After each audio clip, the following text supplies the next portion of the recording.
Muito além de uma carinha bonita, esse Fastback que vocês estão vendo aqui também é o último capítulo de uma longa história de inovação dentro da Fiat. Afinal de contas, agora todas as versões intermediárias do Fastback têm um conjunto híbrido leve. E exatamente por isso ele quer ser o primeiro híbrido na garagem de muita gente. Mas afinal de contas, o que significa um carro híbrido leve? E como que funciona esse conjunto de 12 volts que a gente encontra aqui? Aqui pelo canal a gente já testou o Pulse híbrido, mas agora é a vez da gente testar o Fastback, que tem o mesmo conjunto T200 com um sistema MHEV de 12 volts. Bora lá?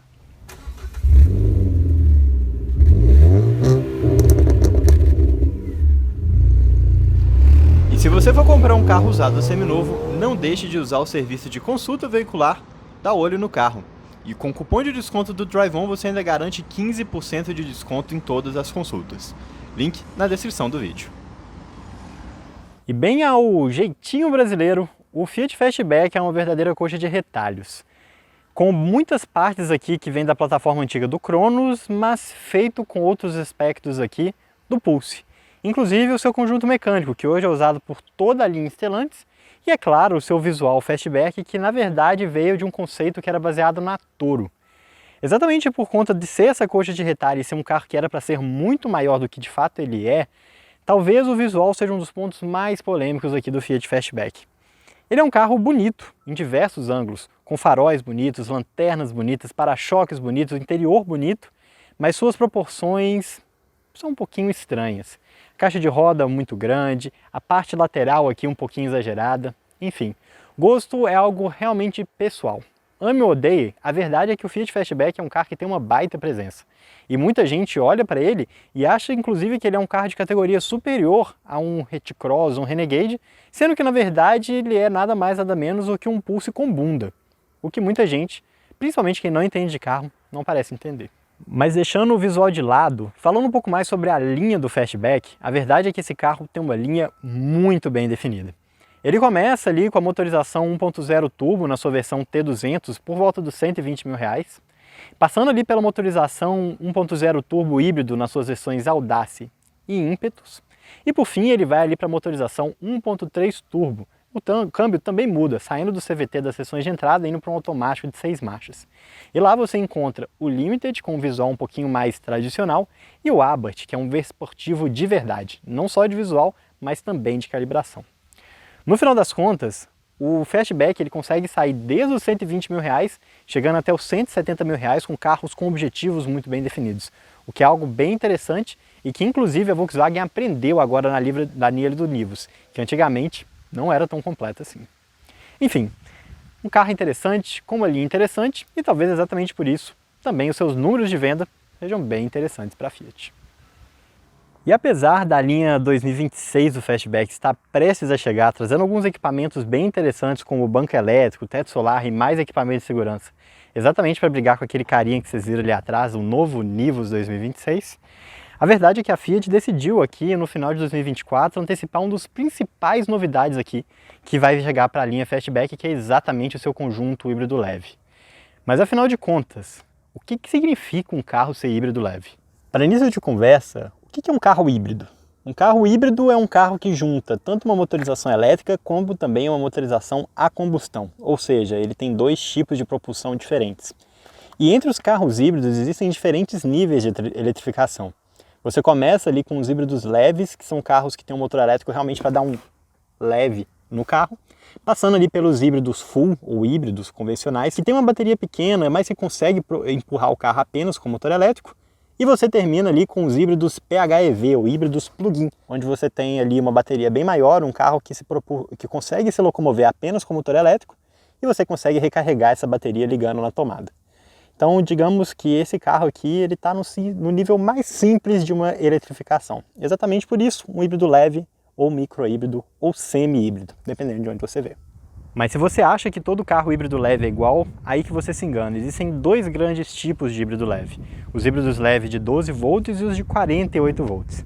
E a diferença entre eles é basicamente a voltagem da bateria. É basicamente a força que você tem nesse conjunto.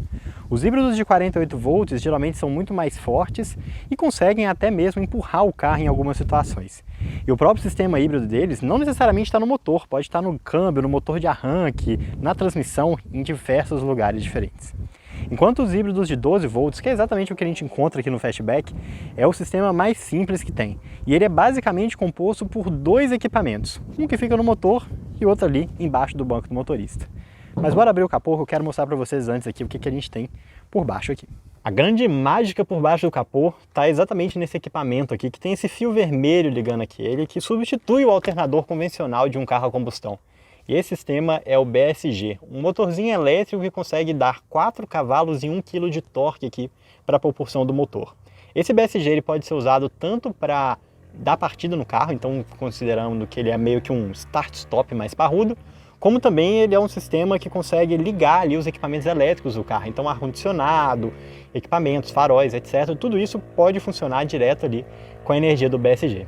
Apesar disso, os números de potência e torque aqui continuam exatamente os mesmos. Aqui não é um T210 Hybrid não, porque esse sistema e o motor a combustão eles dificilmente funcionam ao mesmo tempo. E a energia que eles geram tem objetivos muito diferentes. E como se trata de um carro híbrido, eu posso dirigir super relaxado, não preciso nem colocar o pé no acelerador.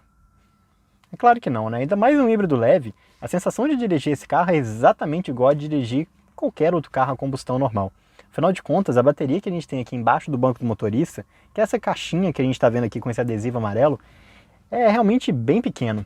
Para vocês terem uma ideia, a capacidade aqui é de 0,133 kWh, cerca de 10 vezes menor do que a bateria de um Corolla híbrido, que é um híbrido convencional, ou cerca de 150 vezes menor do que a capacidade de bateria de um BYD King ou um BYD Song, que é um híbrido plug-in.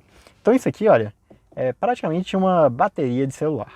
Eu lembro que quando a gente avaliou o Pulse híbrido há pouco tempo atrás, ficaram muitas dúvidas sobre o funcionamento aqui desse conjunto híbrido leve. E a verdade é que desses últimos 2 meses muita coisa aconteceu e agora a gente já sabe o que aconteceu de fato. A verdade é que esse sistema ele é muito simples e muito fraco. O comportamento dele é quase que errático. Afinal de contas, se a bateria de chumbo, aquela bateria convencional lá debaixo do capô, não tiver com carga de mais de 80%, o sistema simplesmente não se aciona durante a condução convencional, funcionando no máximo ali para alguns acessórios.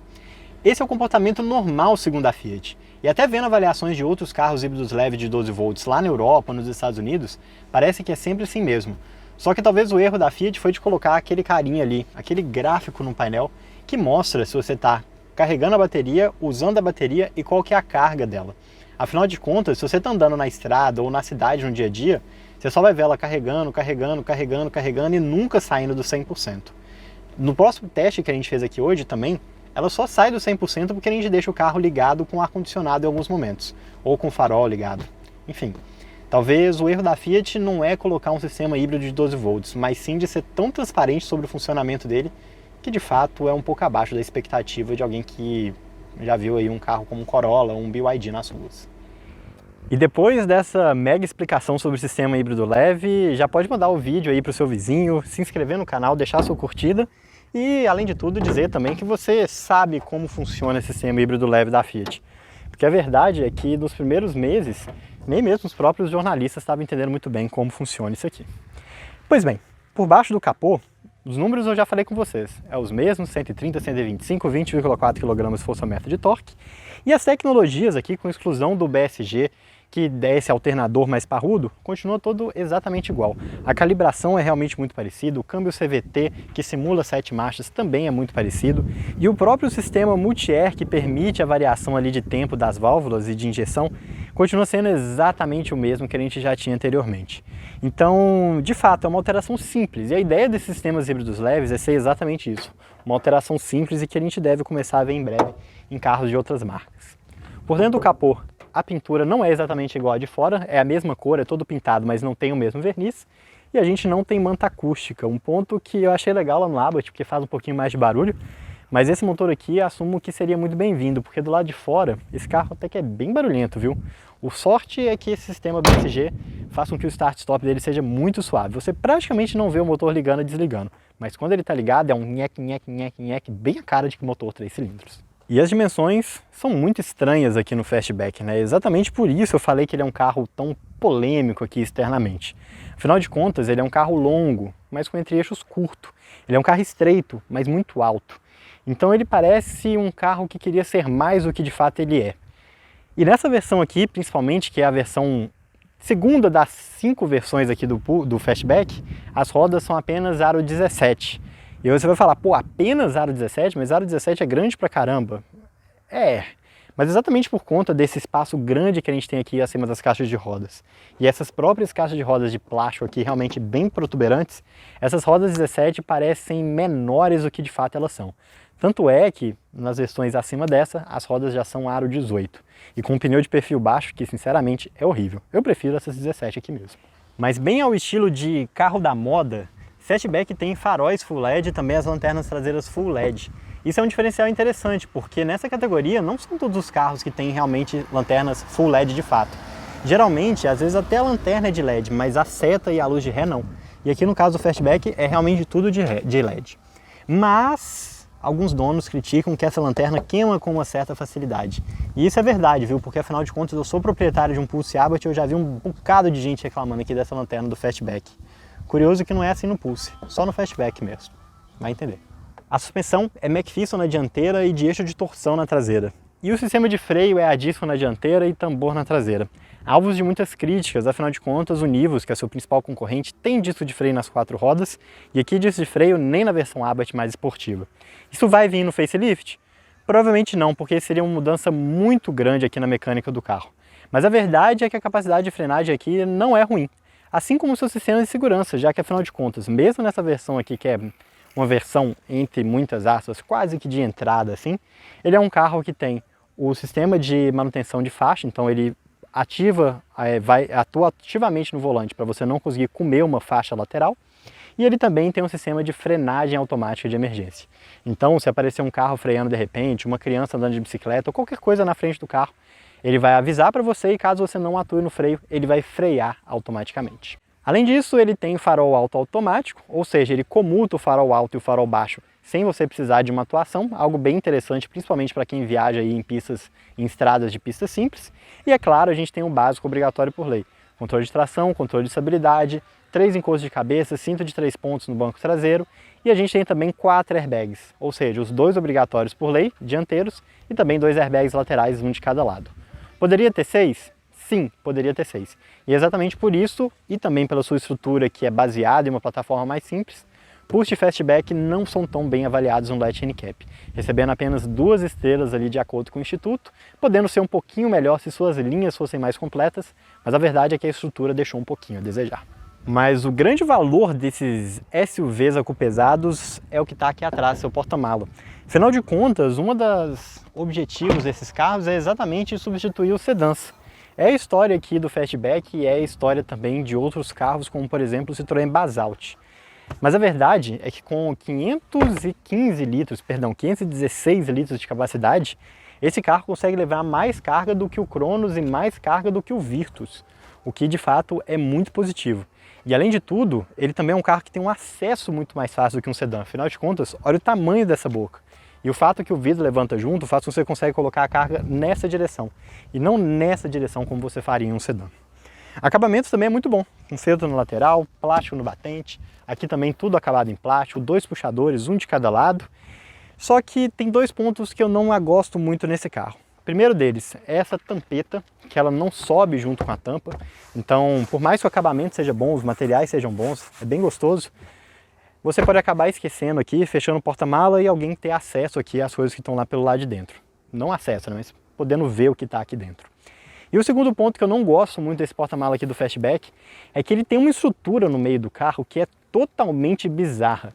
Isso aqui é uma herança que veio lá do Cronos, tá vendo? Olha, ele tem essa parte um pouquinho mais alta aqui no meio do porta-mala. Ou seja, por mais que ele seja um porta-mala muito grande, que tenha aqui uma capacidade realmente de mais de 500 litros, isso no padrão VDA, nem é no padrão líquido, ou seja, são 500 litros de verdade, aquela parte ali do fundo é bem difícil de acessar. Então, bom, não é perfeito, mas a verdade é que o espaço é muito bom. E aqui por baixo a gente tem um step, é um daqueles steps temporários fininhos, mas padrão da categoria, não tem muito o que fazer. O chato de ter um step fino aqui não é nem pelo step em si, é pelo fato que se você furar um pneu, ainda mais que são pneus 205 bem largos, você acaba perdendo um espacinho aqui significativo no porta-mala. A abertura pode ser feita pela chave ou então através do botão aqui da traseira, e para fechar, puxador aqui dos dois lados, você não precisa de sujar a sua mão. Por mais que seja uma tampa bem pesada, né? Então acaba que você algumas vezes vai querer dar aquele toquinho aqui na traseira. E a sensação que muita gente tem que o Fastback é um carro premium, um carro maior do que ele realmente é e muitas vezes mais caro do que ele realmente é, vem, é claro, desse seu visual externo, meio SUV coupé, meio abrutalhado e grandão, mas também, de certa forma, aqui pelo seu interior, que passa uma impressão muito boa ao primeiro olhar. Uma impressão muito boa que a Fiat tem desde a época lá do Argo, que também era um carro com interior muito bacana. Então aqui, olha, você vê, tem tecido no painel. Nessa versão aqui que tem o opcional de couro, isso aqui inclusive é um vinil bem bacana. Você tem vinil na porta, você tem vinil na porta traseira. Esses bancos aqui que são opcionais nessa versão de vinil também são muito bonitos, com uma costura bem legal, com detalhes brancos aqui na lateral. Encosto de braço que, olha, é estofado e é acolchoadinho, né? Tem uma espuminha aqui para você encostar seu braço. E esse console alto aqui, que é algo praticamente exclusivo entre os carros compactos, né? Passa uma impressão de algo muito mais robusto, né? Isso geralmente são coisas que você vai ver em carros médios, grandes e tudo mais. Além do mais, você tem uma grande central multimídia, você tem um volante com uma empunhadura muito boa e que é de couro, mesmo sem os bancos opcionais de couro, o volante continua sendo de couro, ar-condicionado automático, retrovisor eletrocrômico, enfim. Um carro que parece encher aos olhos. Para aquelas pessoas que gostam de comprar carro bem equipado, aqui você tem um prato cheio. Mas ele tem alguns probleminhas um pouquinho chatos. E talvez o mais icônico, mais ilustrativo de todos esses problemas seja aqui, esse porta-luva aqui em absolutamente nenhum Pulse Fastback está corretamente montado.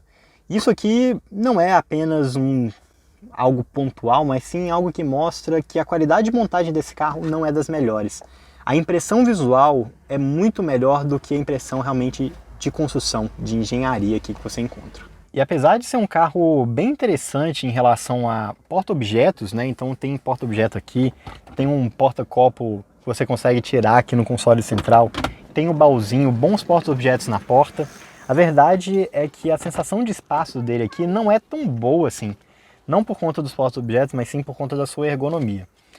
Primeiro, você senta muito alto. Isso não é exatamente um problema dentro de um SUV, mas o fato é que você tem aqui ajuste de altura do banco, só que mesmo na posição mais baixa, você já senta muito alto. E se você for uma daquelas pessoas que gosta de dirigir alto, cara, você consegue levantar isso aqui de uma forma absurda. O maior exemplo que tem é que a minha noiva ela é uma pessoa que gosta de dirigir com um banco um pouquinho mais alto. Ela tem 1,70 m, não é pequena, mas ela gosta de bancos mais altos.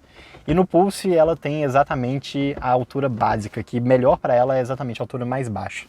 O que é um pouquinho estranho, né? Esse banco talvez pudesse ser um pouquinho mais baixo. O volante tem ajuste de altura também, ótimo, né? Afinal de contas é um carro que você senta alto. Se você quiser levantar o volante, você também pode. Mas o problema é que o ajuste é apenas de altura, você não tem ajuste de distância. E cara, a gente está falando de um carro de mais de 150 mil reais aqui, né? Ok, se fosse a versão de entrada T200 ali de 120 mil reais, voltado para o público PCD, que tem ali um limite de preço para exatamente ter a isenção de impostos do governo. Mas por 150, cara, isso é algo que já deveria ter nessa versão. Que lembrando, as versões mais completas já tem. O lado positivo é que a gente tem um ajuste de altura aqui do cinto de segurança, tanto para o motorista quanto também para o passageiro. Um equipamento que outros carros deixaram de ter nos últimos anos, inclusive dentro da linha Stellantis. Lembrando que os carros da Peugeot e da Citroën não têm. Mas enfim, é um carro com uma ergonomia boa. Mas ele não passa a sensação de ser um carro tão amplo aqui dentro quanto ele passa lá pelo lado de fora. E com essas limitações aqui de ter um banco extremamente alto e não ter ajuste de profundidade do volante, cara, acaba sendo um pouquinho decepcionante sim, vou admitir. Mas para uma versão intermediária, os equipamentos aqui, que nem eu tinha falado agora há pouco, são bons. E além de tudo que eu comentei, algumas coisas legais que vale falar. O farol, além de ter a comutação automática, ele também é um farol automático. Você tem aqui um piloto automático, que não é adaptativo, mas tem um acesso super fácil aqui no painel. O freio de mão é daqueles freios de mão eletrônico automático, então você para o carro no P, ele automaticamente aciona, e na hora que você está parado no P, coloca para o D, ele automaticamente desaciona. Além disso, você também tem a função Auto Hold, que faz com que na hora que você pare no sinal de trânsito, você possa tirar o pé do freio sem o carro avançar. Então ele para automaticamente e segura o carro, mesmo por períodos mais longos. Isso aqui acaba sendo uma faca de dois gumes, né? É bom porque você descansa o pé na hora que você para no sinal, mas por outro lado você perde o creeping, que é aquela sensação de na hora que você tira o pé do freio, ele acelera um pouquinho para fazer manobras. Eu prefiro deixar desligado, mas para quem gosta, ele tem. Além disso, ele tem retrovisores automáticos, retrovisores elétricos, vidros elétricos nas 4 portas, retrovisor eletrocrômico, o ar-condicionado digital de uma zona que eu comentei com vocês, borboleta atrás do volante para as trocas de marcha, assim como as trocas de marcha também aqui na própria alavanca. Enfim, é um carro com bons equipamentos, é um carro visualmente bonito, mas o que mais chama atenção aqui é essa central multimídia, que é muito boa. Até pouco tempo atrás, a versão Audace, que é essa versão que a gente está testando aqui, ela não tinha essa tela de 10 polegadas, ela tinha uma tela um pouquinho menor de 8 polegadas, que segue exatamente o mesmo layout, mas tinha uma barra preta maior aqui na lateral. Então eles atualizaram isso aqui assim que esse carro virou o T200 híbrido.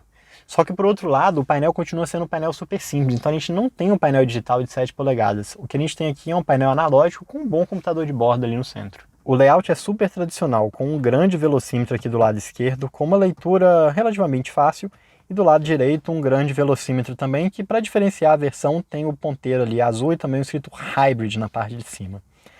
Aqui a gente tem o indicador de temperatura do líquido de arrefecimento e ali o de tanque de combustível, mas a grande diferença está aqui nesse painelzinho do meio, que é muito parecido com o que a gente tinha antes, então um painel super completo, mas a gente tem essa tela a mais aqui, olha, onde a gente mostra o sistema híbrido, que é exatamente o que eu tinha mostrado para vocês ali com carga, impulso e capacidade de bateria. E a gente também tem o fluxo de energia, que enquanto o carro está funcionando, mostra se ele está jogando a energia da roda para a bateria ou da bateria para a roda. Indo aqui para baixo a gente tem velocímetro, muito simples. Tem também aqui o limitador de velocidade. Para baixo a gente tem um computador de bordo com percurso A, percurso B e também um econômetro. Para baixo a gente tem informações do veículo com indicador de pressão de turbo, de potência, de força G, pressão dos pneus, que é uma pressão indireta, então ele não mostra a pressão, mas sim avisa caso tenha algum com uma pressão incorreta. Horas do motor, que é bem interessante, principalmente na hora que você vai comprar um carro usado, para você saber qual foi o tipo de uso do veículo. Temperatura do óleo, temperatura do óleo de transmissão, indicador de revisão, tensão de bateria, o que é especialmente útil aqui nesse carro com sistema híbrido para você saber se ele está ou não ativado. A telinha com assistência motorista, que mostra ali o sistema de manutenção de faixa. Áudio, que vai mostrar rádio ou o Apple CarPlay, Android Auto, o pendrive, o que mais você estiver ouvindo. Mensagens e de volta aqui para a tela inicial aqui do sistema híbrido.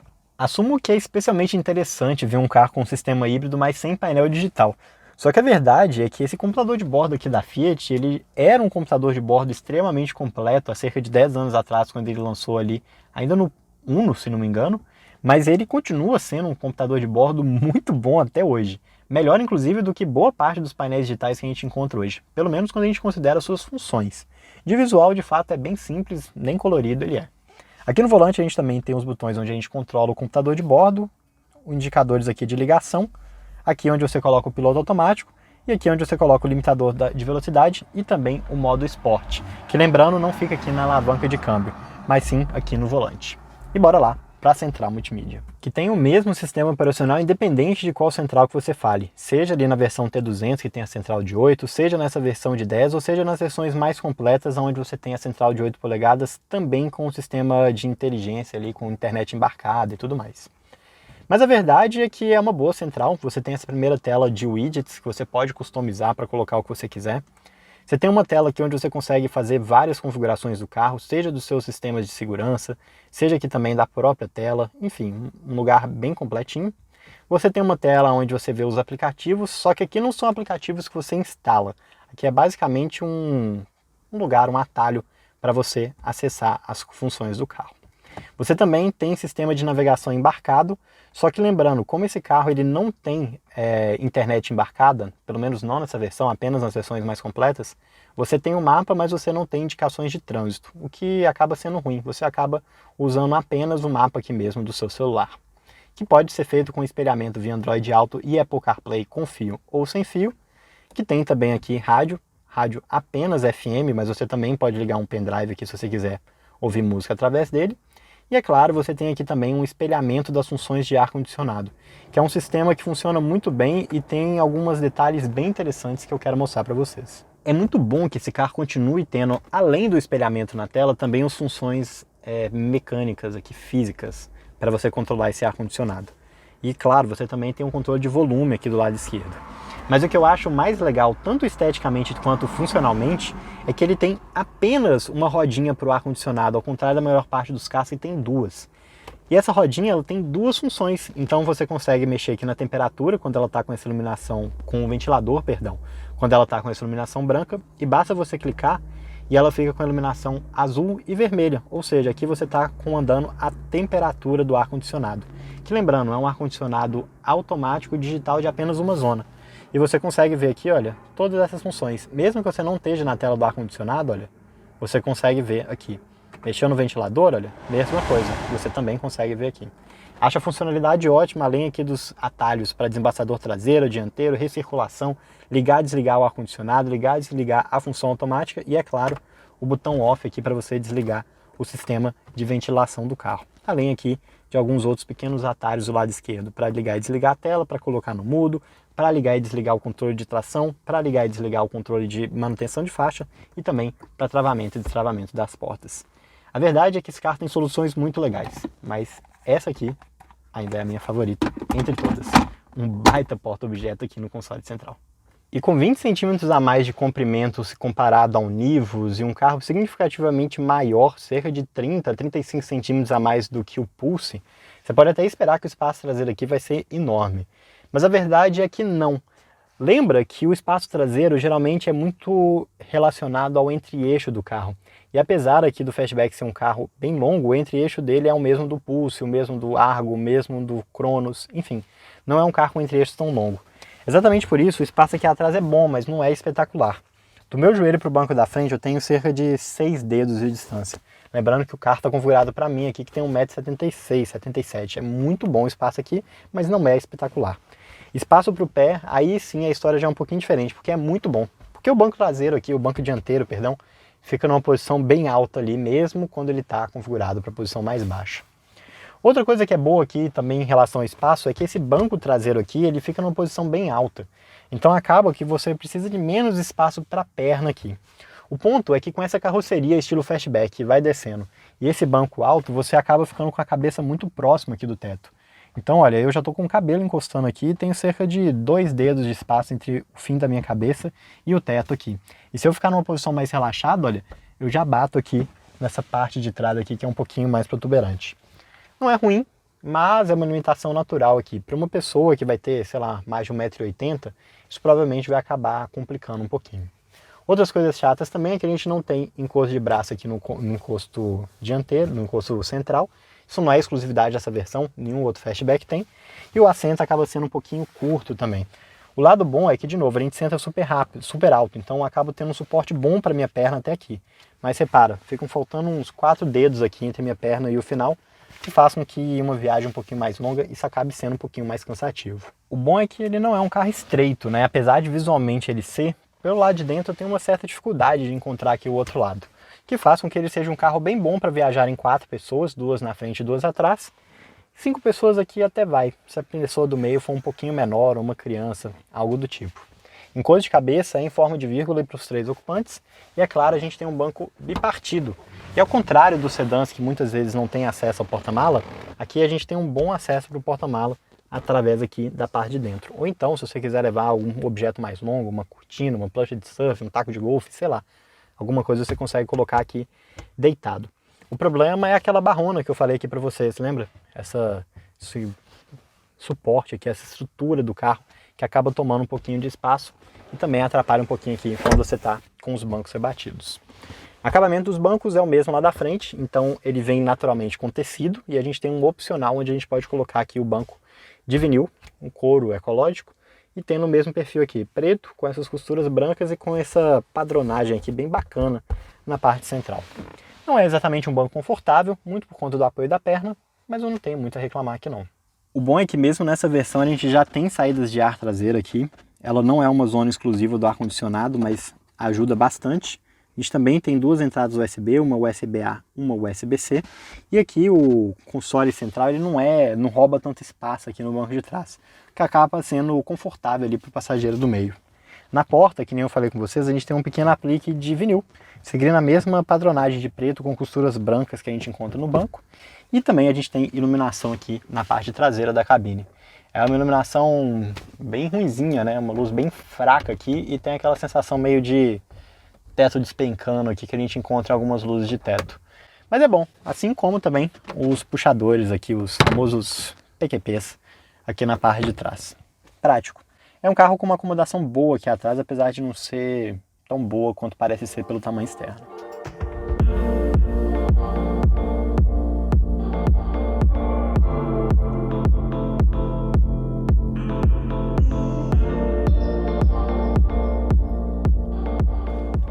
Bora então começar a nossa volta aqui com o Fastback Audace híbrido.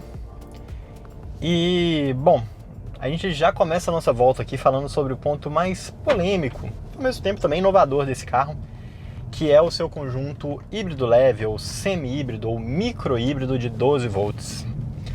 De novo, né, o que é esse sistema? É basicamente um alternador mais parrudo, o chamado BSG, e um conjunto de bateria que fica aqui embaixo do banco do motorista. E com isso você consegue ter uma potência ali de 4 cavalos que ajuda a empurrar o carro de leve aqui em algumas situações. Qual é o problema desse sistema? Bom, ele funciona bem como uma bateria para os sistemas auxiliares do carro, para acionar ar-condicionado, central multimídia, faróis, enfim, os sistemas elétricos de acessórios aqui do modelo.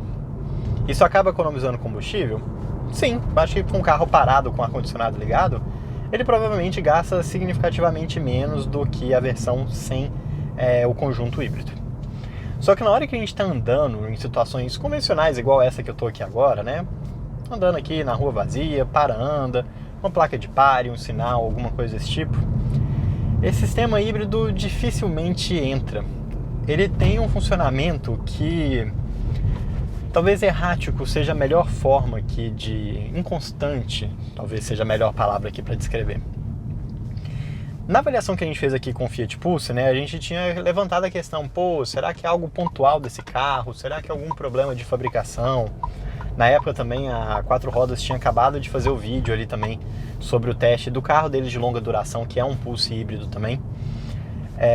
Com várias críticas e muita dúvida, né? Já que a Fiat ela não se posicionou de forma muito definitiva logo de cara sobre o que estava acontecendo.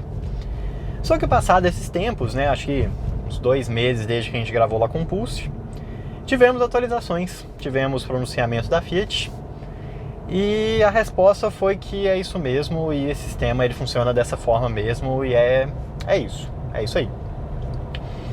E isso foi um pouquinho decepcionante, eu diria.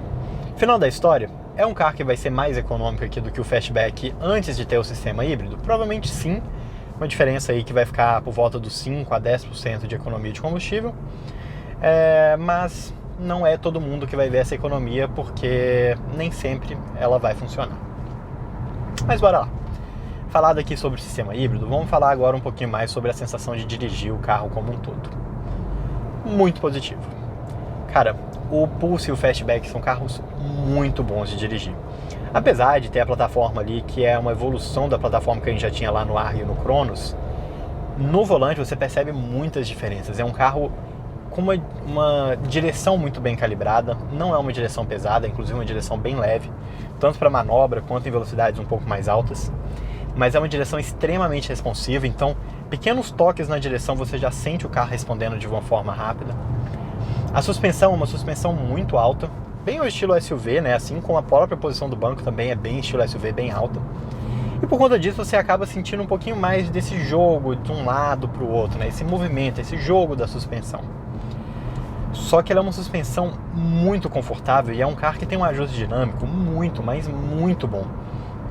Você consegue fazer curvas com muita segurança, mesmo em alta velocidade, olha. Tô aqui a 70 por hora, olha, uma curva um pouquinho mais fechada e o carro vai sem problema algum. E ele também, em situações onde você precisa de uma suspensão um pouco mais macia, como seria o caso, por exemplo, de um quebra-mola, de uma valeta, algo do tipo, cara, é um carro que passa, assim, como se não existisse nada no chão. É realmente muito bom. E o ângulo de entrada e de saída dele também é muito bom. Mais o de entrada do que o de saída. Isso faz com que ele consiga entrar ali em saída de garagem, posto de gasolina, shopping, tudo mais, sem nem fazer de conta que vai raspar. E vale lembrar que essa versão aqui, ao contrário das versões mais completas, tem rodas aro 17, não aro 18. E aí com isso tem um pneu também um pouquinho mais alto, que ajuda aí a absorver um pouquinho do impacto e, claro, tira ali um pouco daquela preocupação de pneus que se rasgam com facilidade que a gente tem ali na roda aro 18. Porque lembrando, a aro 18 é um perfil de pneu bem baixo. Aqui a gente tem um perfil 205/50, que já é um pneu um pouquinho baixo, mas nada absurdo. Lá não, lá é um pneu bem mais baixo. Enfim, o carro gostoso de dirigir, boa suspensão, direção precisa, sensação de acelerador e freio é aquela coisa. O freio é bem ajustado, mas o acelerador tem aquele delay clássico que os carros nacionais adquiriram nos últimos anos. E aqui ainda é piorado por causa do câmbio CVT. Então olha, tô saindo aqui, vou pisar fundo em 3, 2, 1, pisei. Agora que o carro respondeu. Enfim, isso é uma união de vários aspectos e é uma coisa que desagrada muita gente aqui em relação ao acerto dinâmico dos carros nacionais como um todo. Não é uma exclusividade aqui do Fastback. E por que aqui nesse caso o delay é tão grande? Vamos começar do final para o começo. Primeira coisa, a gente tem um carro turbo, 1.0 turbo, potente, sem dúvida, 130 cavalos, ótimo. Mas é um turbo e você precisa de encher a turbina para o carro ganhar essa potência a mais. E aqui a gente não tem uma turbina exatamente pequena, ela acaba enchendo com um pouquinho mais de tempo do que uma turbina de um Volkswagen ou de um Hyundai, por exemplo. Enfim, isso já dá um pequeno delay. Além disso, a gente também tem um delay aqui bem significativo por conta do câmbio CVT. Lembrando que câmbios CVTs não tem marchas pré-definidas igual um câmbio automático tradicional. Então ele tem aqui uma correia que faz as variações entre os pontos ali da marcha. O que isso significa na prática? Significa que é um carro que até achar o ponto ideal, ele vai demandar um tempinho, ele vai ter esse movimento da correia e aí sim ele vai estar na rotação ideal, na relação ideal de marcha.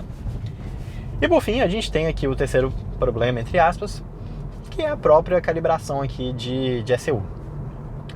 Para evitar ali a emissão de poluentes, eles acabam atrasando um pouquinho essa resposta do acelerador, que também economiza um pouquinho mais de combustível, mas enfim, são vários aspectos aqui que somados passam uma sensação de um carro um pouquinho letárgico em algumas respostas. Mas a verdade é que mandou aqui para o modo manual, que você pode trocar aqui tanto pela alavanca quanto aqui pela manopla. Reduziu a marcha, clicou no modo esporte, vou pisar em 3, 2, 1, pisei. O carro fica muito mais responsivo, olha. Vou fazer aqui de novo. Primeira marcha no modo esporte, pisando em 3, 2, 1, pisei. Respondeu já. E respondeu com força. Enfim, características aqui de um carro nacional 1.0 turbo com câmbio CVT, não tem como fugir muito disso.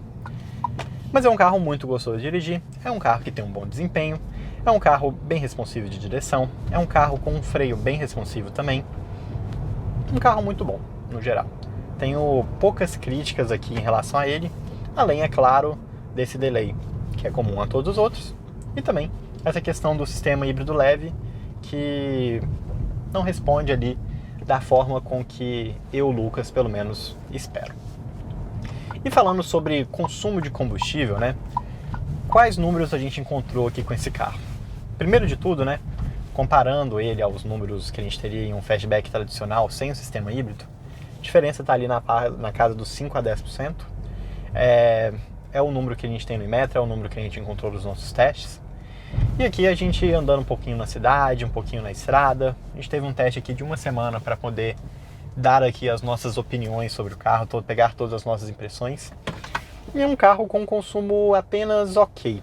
Então, na cidade com trânsito pesado, é um carro que faz aqui um consumo com gasolina na faixa dos 6 km por litro. Num consumo médio, vai fazer algo na faixa aí dos 9 a 10 km por litro. E no caso ali de uma cidade, um final de semana, um trânsito bem leve, é um carro que vai chegar ali a fazer a faixa dos 14 a 15 litros. Em via expressa, esses números vão chegar a cerca de 22 km por litro, e na estrada acaba dependendo muito ali de como você está pisando, mas andando ali com velocidade constante de 100, 110 km por hora, sem muita corrida, sem ser uma estrada de pista simples, você vai fazer ultrapassagens e tudo mais, pode esperar um consumo na faixa dos 16 a 17 km por litro. É um bom consumo de combustível? sim, é um bom consumo de combustível. Mas se tratando de um carro híbrido, por mais que fosse um híbrido leve, era de esperar um pouquinho mais. Principalmente na cidade com trânsito pesado, já que aqui a gente tem um sistema start-stop que funciona muito bem por conta aqui desse sistema híbrido leve, e essa ajudinha elétrica poderia ajudar bastante ali naquele momento de anda e para de trânsito, que é exatamente onde um carro a combustão mais gasta combustível. Enfim, não é um consumo ruim, definitivamente não, mas podia ser um pouquinho melhor, viu? E chegados ao fim aqui da nossa volta com o Fiat Fastback Audace T200 Hybrid, hora de falar os tradicionais pontos positivos e negativos aqui do SUV da Fiat. E vou começar falando aqui sobre um ponto positivo que é muito perceptível nele, que é claro, é o seu porta-mala. 516 litros é mais do que qualquer sedã compacto. É mais do que qualquer SUV compacto. E é mais inclusive do que a boa parte dos SUVs médios. O que é um baita feito aqui para um carro que não tem dimensões tão grandes assim externamente. Realmente um baita porta-mala com bom uso, com bom acesso. Não tenho críticas, a não ser, é claro, aquela questão ali da barra central, que rouba um pouquinho de espaço, mas enfim, com 516 litros é algo perdoável. Outro ponto que é muito tradicional aqui dos carros da Fiat e também do Fastback é o seu ajuste de suspensão.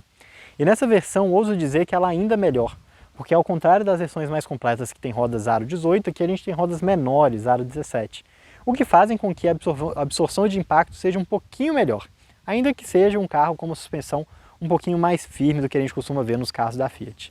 Tem uma boa dinâmica, é muito confortável, consegue engolir valetas e quebra-molas, tem um bom ângulo de entrada, um bom ângulo central, um ângulo de saída razoável também, enfim, um carro com uma suspensão extremamente bem ajustada e, se tratando de um SUV, um baita ponto positivo. E o terceiro ponto positivo aqui dele é a sua presença. E aqui o que eu quero dizer? Bonito ou feio é algo extremamente pessoal. Você pode dizer que algo é bonito e algo ser feio, e quem é de mim discordar ou concordar. Mas a verdade, uma coisa que é indiscutível, é que esse carro ele tem uma presença. Ele é um carro diferenciado. Ele é um carro que tem dimensões diferentes, ele é um carro que tem um visual imponente, ele é um carro que tem um interior muito atrativo. E por mais que tenha vários problemas, seja aqui visual com essa parte traseira, seja as rodas, seja a montagem interior, enfim, vários pequenos detalhes, a verdade é que ele é um carro que impressiona muito e inclusive faz com que ele seja um carro que muitas pessoas estejam dispostas a pagar mais caro do que ele realmente merece. E exatamente por isso, o primeiro ponto negativo desse carro vão ser os seus equipamentos. A verdade é que o que esse carro deixa de entregar é muito parecido com o que a maior parte das versões intermediárias também deixam de entregar. E aqui eu estou falando da ausência de, por exemplo, o sistema de carro conectado com a internet embarcada, da ausência de um limpador automático, da ausência de um retrovisor com tilt-down, da ausência de um rebatimento dos retrovisores, por exemplo. Enfim, vários pequenos equipamentos aqui que são perfeitamente comuns de não terem versões de intermediárias. Só que o segundo ponto negativo aqui desse carro faz com que isso tudo seja muito ruim, que é exatamente o seu preço. A gente está falando de um carro que parte ali da faixa dos R$155 mil e equipado como ele está aqui passa dos R$160 mil. É muito dinheiro. Para vocês terem uma ideia, esse carro aqui, sem os opcionais de cor, sem o opcional do banco, enfim, sua versão de entrada basicona, é mais caro do que um Pulse Abarth. É mais caro, muito mais caro do que um Renegade na sua versão de entrada. É um carro mais caro do que praticamente todos os SUVs compactos nas suas versões de entrada e até mesmo do que algumas versões intermediárias. E vale lembrar, esse carro aqui ele não é um carro que pode ser comparado com um Renegade, ele é um carro que está numa categoria mais simples. Ele é basicamente um Pulse com bunda. Enfim, caro, muito caro. A Fiat está completamente maluca aqui. E o terceiro ponto negativo aqui desse carro é o seu sistema híbrido. E aqui não é porque eu sou uma pessoa tradicional, que não quer eletrificação, sou totalmente contra. Não é isso. Eu acho que inclusive que a iniciativa de ter carros híbridos leves é muito interessante. Só que a escolha da Fiat por seguir por um sistema 12 volts, que tem um funcionamento extremamente errático e que tem essa exibição aqui no painel que ele funciona, mas não funciona, que ele precisa de ter a carga da bateria de chumbo acima de 80%, que você não sente que ele está funcionando, que o consumo não é tão bom, enfim. Isso é um sistema híbrido que deixa muito a desejar. Que bom que veio, mas tem que melhorar ainda para ser realmente interessante. Eu sei que o Fiat Fastback tem a carroceria da moda, afinal ele é um SUV coupé inclusive. Eu sei que o sistema híbrido leve dele faz com que ele tenha isenção de PVA parcial ou total, dependendo de onde você está, e também isenção do rodízio de veículos em São Paulo. Isso também tem o seu valor. Mas falar que esse valor é de R$ 150.990 para a versão de entrada, Adicionados mais cerca de R$ 2.600 dos bancos de couros, mais R$ 2.000 da cor, que faz com que esse carro hoje, equipado como está, passe dos R$ 160 mil, olha, eu tenho muitas dúvidas. E a minha sincera sugestão é que você não compre esse carro. Pelo menos não pelo seu preço de tabela. Afinal de contas, a gente está falando aqui de um carro que vai receber uma reestilização em breve, que tem equipamentos que deixam a desejar comparado aos outros carros dessa mesma categoria. E também é um carro que é espaçoso sim no porta-mala, mas não é um carro tão grande pelo lado de dentro. Enfim, por esse mesmo preço você compra Nivus Highline, Pulse Abarth, T-Cross Comfortline, Renegade Longitude, enfim, tem muitas opções no mercado de carros excelentes, com motores melhores, com equipamentos melhores, nessa mesma faixa de preço. O Fastback é um carro legal? Sem dúvida, eu adoro o Fastback, tanto é que eu tenho um Pulse, que é basicamente um Fastback sem bunda. Mas por esse preço aqui, é sem chance. Chega na concessionária, negocia, fala para eles, pô, mas vai chegar a nova versão, será que não tem algum aí no estoque? Espera, tenha paciência, olha qual que vai ser a sua avaliação do seu carro usado na troca. Enfim, negocia, negocia, negocia. E se você não achar um preço bom e ainda quiser um Fastback, espera que ainda esse ano deve chegar a atualização com mais equipamentos, um visual renovado e algumas coisinhas a mais. Enfim, bom carro, mas não compre pelo preço de tabela. Espero que vocês tenham gostado aqui dessa nossa avaliação aqui do Fiat Fastback Audace T200 Hybrid. Não deixe aqui de deixar os seus comentários, sua curtida, sua inscrição. Conta aqui o que você achou desse carro, assista também os nossos próximos vídeos, porque todo sábado, meio-dia, tem vídeo novo aqui no Drive On e também nas quartas-feiras, de vez em quando, lá no Carros pelo Mundo, nosso canal de vídeos internacionais. Um abraço a todos e a gente se vê em breve aqui no Drive On. Tchau, tchau! E aí, gostou do vídeo? Então não deixe de se inscrever no canal clicando no ícone preto e também não deixe de conhecer o nosso canal de vídeos internacionais clicando no ícone branco.